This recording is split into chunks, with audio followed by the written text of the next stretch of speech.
My name's Simon Baldock, and this podcast is called Tales from a Very Minor Celebrity.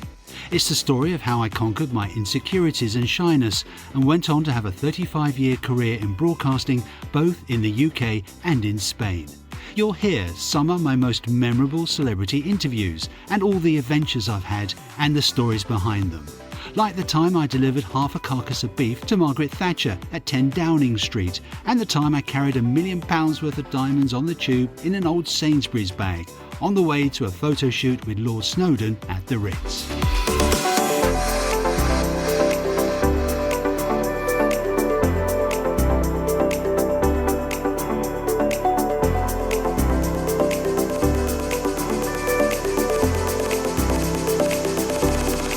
Hello again, and thank you for downloading this week's episode of Tales from a Very Minor Celebrity. I must say that this short series of podcasts featuring the stars of programmes from my youth are proving very popular indeed. Programmes from the 70s, 80s and 90s do seem to hold a special place in many of our hearts, and the reruns continue to get very decent viewing figures. Well, again, this week we'll be hearing from another two stars from programmes that had huge following back in the day, and both have had big Hollywood versions made of them as well. First up is Antonio Fargas, who played Huggy Bear in Starsky and Hutch, and then one of my all-time favourite characters and one of my favourite interviews as well, James Best, who was Rosco P Coltrane in the iconic Dukes of Hazzard. Now, I'm often asked, though, was there anyone who you would have liked to have interviewed and never got the chance to? Well, yes. The one person who I tried to get, and then finally, when he agreed to do an interview, he sadly passed away before we had a chance to record it, was Peter Falk, who was, of course, Columbo, and which is always still on our TV screens. There was just something about the series that had us all hooked. The pure genius of the show was that we all knew who the murderer was right from the beginning. But once they came up against Columbo, well, they never stood a chance of getting away with it. Anyway, on to this week's first guest, Antonio Fargas, who's been appearing on stage and screen for nearly 60 years. His film debut was in Shirley Clark's The Cool World in 1963, a gritty, uncompromising tale about African-American youth growing up in Harlem. But it was in 1975 that TV executives were looking for a capable actor to play the role of golden-hearted street informant Huggy Bear on Starsky and Hutch. And Fargas won the role with which he is still most closely identified. But as he told me, it was his mum who encouraged him to be an actor in the first place. Yeah, I was 14 years old, one of 11 children growing up in New York, and my mom had this idea, because when I was an infant, she said when I cried, it sounded like I was singing. She had this idea for me to be in show business in some form, probably as a singer or something. And of course, I went a totally different way in the business, being a character actor and just doing things, and now finally ending up singing in a show and making her happy, and as well as myself, because it's always something that I wanted to do. But how did your life change when you got that role as Huggy Bear? I didn't know. It was just a job. First of all, it's a succession of things. I did a film called Across 110th Street. Yeah. When I was up and coming actor, struggling actor in New York, and the director, his name was Barry Shear, great action director, and I knew that in order to continue on my path, I'd have to go to Hollywood and to do film and television. So when I got there and I was struggling in 71, 72, a couple of years, I got a call from Barry, or from my agent, saying that Barry wanted me to come, and I was asked to do it. It wasn't an audition process. He recommended me highly, and Aaron Spelling, producer, said okay, and I came in and did one scene in a pilot with two guys called Starsky and Hutch, and the rest is history. Although the show was called Starsky and Hutch, you were really the third star of the program. Was your role going to be as big as that at the start? I had no idea, but it was sort of a formula at the time. It was politically correct to have to start integrating blacks into lead roles in television series. So I sort of fit that bill. I had no idea because, again, it was just one scene in the pilot, and they said, well, the energy and the relationships worked well, and I was hired on as billed as the third star of the show. I didn't have a sense of history then. We were just doing a job, and it turned out to be a big hit, and then, continued to have very strong positive memories for people over the years, and particularly here in the UK. And what was it like when you I suppose everyone started to recognize you, and your life must have changed considerably. Well, I've always had my feet on the ground, so I've always said that what I do is just a job, and it's just like the taxi driver or anybody else or a waiter, but I just happen to work in the entertainment industry, and I just was I think humility is one of the keys to the great people that I've known or met or studied in history. Had a sense of humility tempered with their ego. Sure. And so that's how it's been for me. I've just been someone who never believed in the press. I never thought I was anything special because somebody singled me out because of a performance and so forth. But I did feel I worked hard at what I did, and I'm proud of what I did. So I think it was a fair exchange, so to speak, when people said, yes, well, we appreciate it, but I'm most critical Absolutely. of my work. And so no matter what people say, as long as I have a sense of knowing where I'm at as an artist, then everything else is gravy. David Soul's over here at the moment, isn't he? Yeah, I've been seeing David all the time when I come over. In fact, it was 2.5 years ago. He asked me to come over because I was over here doing some other things, and he heard about it, and we got together, and then he said, would you come and join me to do this play called The Dead Monkey that he was doing on the West End, and he wanted to move it to Brixton. So I went, and I came over, and we had worked together for the first time in 25 years, and in a play, and we did a concert after the play, and he encouraged me to sing, and for the first time before an audience, I'm working on some of the stuff that I'm working on in the studio. Yeah. And that was around the time that David P. was putting together the last final tour of the Blues Brothers, and he might have heard about that because he always did something different with the show, but it was the first time he added, I quote, a celebrity or someone who was non-British to the cast, and had this idea of marrying Antonio Fargas, a.k.a. Huggy Bear, to this iconic show that he, had the pleasure to produce, from the beginning, and the rest is history. Yeah, I must congratulate you. Actually, you've got a fantastic website. I was looking at it today, and it's because there are a lot of celebrity websites, but yours is actually one of the better ones I've seen recently. Well, thank you. I have a lot of input into it, but the brainchild of it is a brainchild of a great fan of mine named Judith Hoffman, who loved Starsky and Hutch, and she came over and saw me and David in the play, The Dead Monkey, and said she would be willing to start my fan club and create the website, and we just had a great time, and it's been a good response, and I just always try to have as much contact with my fans, and she's been able to facilitate that and help me do that, because I try to answer my mail personally and give back a little bit to those people who have been so supportive of me over the years.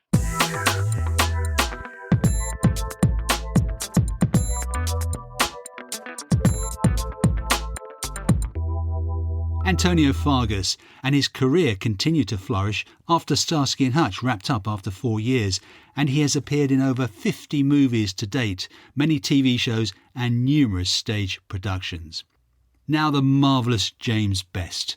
While he was probably most widely known for his role as Rosco P Coltrane in the long-running television hit The Dukes of Hazzard, over the years James Best built an impressive career both on stage and screen, and taught and guided the careers of some of the film industry's biggest stars. Born in Kentucky, he grew up in Indiana, and his first professional stage experience came after World War II in a European tour of My Sister Eileen, which was produced and directed by Arthur Penn. Penn would later go on to direct Best in Left-Handed Gun with Paul Newman.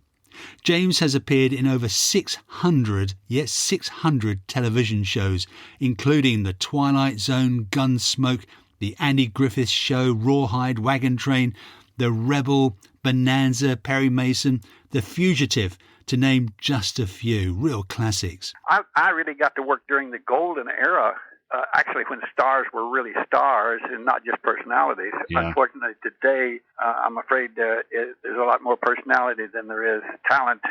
They didn't know the terminology or the technology of putting a performance in front of the camera. And after I got enough experience, I thought I'd open a school and teach that. In one class, I had Burt Reynolds, I had Gary Busey, Lindsay Wagner, Terry Garr, Don Wells, Glenn Campbell, and Roger Miller. And Clint Eastwood, is that right? Well, he used to sit in on the classes because he was doing Rawhide at that time, and I did a lot of the Rawhides, you know. Well, I got killed a lot of different weapons. Rawhide, Wagon Train, Bonanza. You've been in them all. Yeah, Gunsmoke, Rebels, all of them. Yeah. Then you got Dukes of Hazzard. How did that change your life? Well, it made me rich. That sounds terrible. Dukes of Hazzard. Actually, I had produced a couple of pictures with Burt Reynolds called "The Gator and the End." That's right.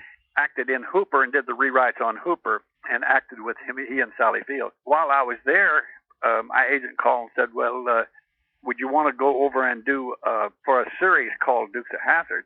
And I thought it was about a gang, gang type of thing. I said, "I don't want to do that." And they said, "No, it's a good old boy thing, and they'll be shooting it in Georgia." Well, I liked Georgia because that's where I shot Gator with Burt Reynolds. Yeah. And I said, "Sure." And I went down there, and we shot 5 of them down there, and then we moved it back to L.A. That's cesspool. Yeah. So you don't like L.A.? No. No. You had, I suppose, the best character as well in Dukes of Hazzard. A great comic character, even though he was a marshal. It was a great character. It must have been fun to do. Well, actually, when the original script, the first 2 scripts, they wanted me to play it fairly straight, and I wanted to make it a family film, and so I just acted, so I did what I used to do with my little girls when they were little, I'd tease and I'd say, "I'm gonna get you, I love it," and I did that, and well, everybody laughed, adults and children alike, and because we're all children at heart, I think, and so I used that, and then I made Rosco sort of a bumbling, lovable fool, Yeah. And remind me, what was your dog called in the series? It was called Flash. Flash, that's it. And I saved her from a dog pound. I put her on the show. Well, Warner Brothers didn't want her on the show. They didn't want to pay the extra money for a trainer. And so I got her out of the dog pound, and I got a gentleman trainer, and Flash became one of the top stars in the show, Which is understandably, all they do, we did so many of them that they got to all be looking alike. So I say, well, if you want your audience to laugh, you just cut to Flash looking up with those beautiful, soulful eyes, Oh, lovely dog. Can I ask, is Flash still around? Flash lived to be over 14 years old. Wow. And now she's in doggy heaven with a lot of doggy num-nums. She had a wonderful life. I had her custom-made dressing room on wheels made for her. And presumably you do a lot of these reunions, Dukes of Hazzard reunions? We did 2 of them. And then, of course, we lost Saul Book, who played Boss Hogg, and we lost Denver Powell, who did Uncle Jesse. Yeah. And then we just recently lost Waylon Jennings, who was the narrator. I guess that's about the end of the reunions, as far as I know. I got all the information about you from your website. Oh, yeah. How important do you think websites are to people like you? Well, I tell you something. I've got over 100,000 hits, and I sell an awful lot of my original watercolors and oil paintings on the internet, believe it or not. I looked at them. You are a very talented man. Oh, thank you. Well, I never trained. It's a God-given talent, I guess, because I don't profess to be a real professional artist, but people seem to like my work, and I paint an awful lot of the beautiful southern landscapes and a lot of beautiful country that I travel around and see on personal appearances. Yeah. Well, listen, before I let you go, can you just remind us once again of Rosco P Coltrane and that lovely laugh? This is what Roscoe would generally call when he's calling his little fat buddy. Could you do this here, Russ? Oh, Pete Coltrane calling you the fat buddy. You got your ears on? Oh, guess he's not. Well, I won't let him ride in my car because there'd be too much flab in the cab. Too much junk in the trunk. I'll just ride with my velvet-eared dog, Flash. Whoop, whoop. That's it, Flash. Buckle up for safety. Isn't that ridiculous? It's absolutely mad, but really, really fun, and brings back a lot of memories for me as well. Well, you know, I do appreciate you doing the interview and everything, and I look forward to meeting you. Well, listen, James, we'll try and sort something out, but in the meantime, thanks. It's been great fun. I've had a great time. Thanks very much for sparing your time. Well, God love you. Thank you very much. Bye-bye.